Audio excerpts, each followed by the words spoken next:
ورحمة الله تعالى وبركاته. متابعينا الكرام، متابعي قناة عالم الأسعار، يا رب تكونوا بخير وبصحة جيدة. ما تنسوش تشتركوا في القناة وتفعلوا زر الجرس. عاجل نيابة 6 أكتوبر تصدر قرار عاجل بشأن أحمد السقا بعد اعتدائه بالضرب على مها الصغير داخل أحد الكومبوندات.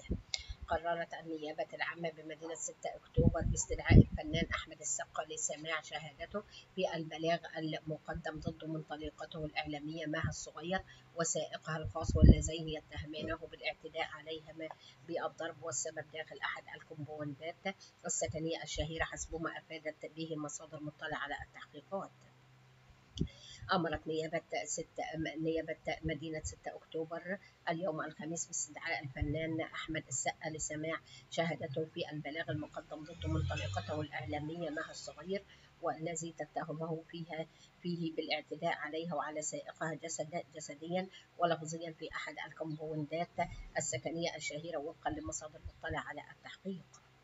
صدر الاستدعاء بعد أن استمعت النيابة لشهادة مها الصغير في جلسة تحقيقية كشفت خلالها تفاصيل الواقعة، موضحة أن السقا لحق بها بسيارته إلى داخل الكومباوند واعترض طريقها، ثم اعتدى عليها جسديا ولفظيا، ثم اعتدى على سائقها عندما حاول التدخل. كما أمرت النيابة العامة بالتحقيق في الواقعة للوقوف على صحة الاتهامات وملابستها التي وقعت وفقا للتقرير في ظروف لم يكشف عنها. بلاغ رسمي بقسم شرطة أول أكتوبر. تقدمت مها الصغير ببلاغ في قسم شرطة أول أكتوبر مساء الأربعاء تتهم فيها طليقها باستخدام العنف والتهديد، وأكدت أن الواقعة مصورة جزئيا بكاميرات المراقبة داخل الكومباوند والتي يجري حاليا تسجيلها في إطار التحقيق الجاري. ومن المتوقع الانتهاء من التحقيق خلال الساعات القادمة بناء على نتائج التحقيقات والتسجيلات بهدف اتخاذ القرار القضائي المناسب بشأنها.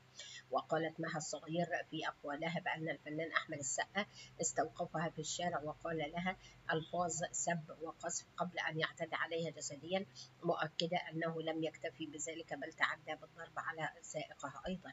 وأفادت مها الصغير أن الفنان أحمد السقا أوقفها في الشارع وشتمها ثم اعتدى عليها جسديا، وادعت أنه لم يتوقف عند هذا الحد بل اعتدى على سائقها أيضا. وتوجهت المشتكية إلى قسم الشرطة وهي في حالة صدمة نفسية، حيث قدمت بلاغ وأبلغت جهات التحقيق بالواقعة التي استجوبت الطرفين، وأمرت بإخلاء سبيلهما بعد استكمال الإجراءات القانونية اللازمة.